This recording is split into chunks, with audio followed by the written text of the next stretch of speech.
இதுவா அதுவா அதுவா அதுவா அதுவா? பாவமே உன்னை சும்மா விடாது.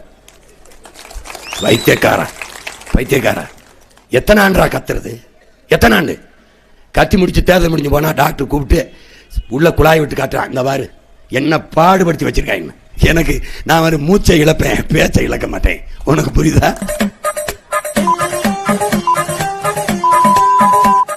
மழையே பெய்யவில்லை என்றாலும் என்னைத்தான் குறை சொல்லுவார்கள். அதிகமாக மழை பெஞ்சிட்டாலும் என்னத்தான் குறை சொல்லுவார்கள். பல்வேறு பக்கங்களில் வரக்கூடிய பல்முனை தாக்குதலுக்கு பதில் சொல்ல கடமைப்பட்டவன் நான்.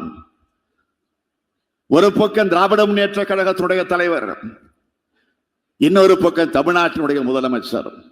மத்திரத்திற்கு 2 பக்கமும் அடி என்பதை போல இருக்கிறது என்னுடைய நிலைமை.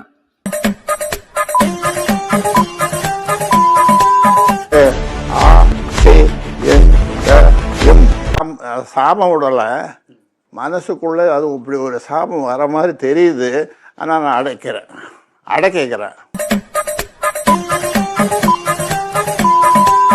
தேர்தல் அரசியல்ல ஜெயிச்சவங்க தோத்தவங்க அத்தனை பேர் பாடத்தையும் படிச்சுட்டு பல பேரோட உந்துதலை ஊக்கமா எடுத்துக்கிட்டு என்னோட கெரியரின்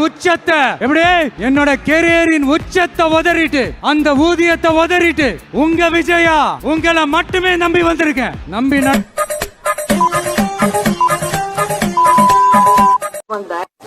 நான் 4 வருஷம் 10க்கு 10 ரூம்ல இருந்துட்டு வந்தவனா. ஏசி கிடையாது, ஃபேனு கிடையாது, ஒண்ணும் கிடையாது.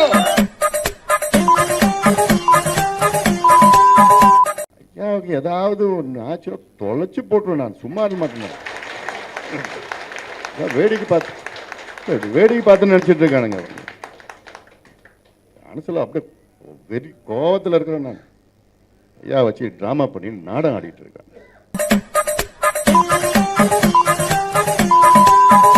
பெரியவங்கிட்ட ஆசி வாங்குறது தப்பா? வேற யார்கிட்டையும் போய் 3ஆவது வாங்கலையே.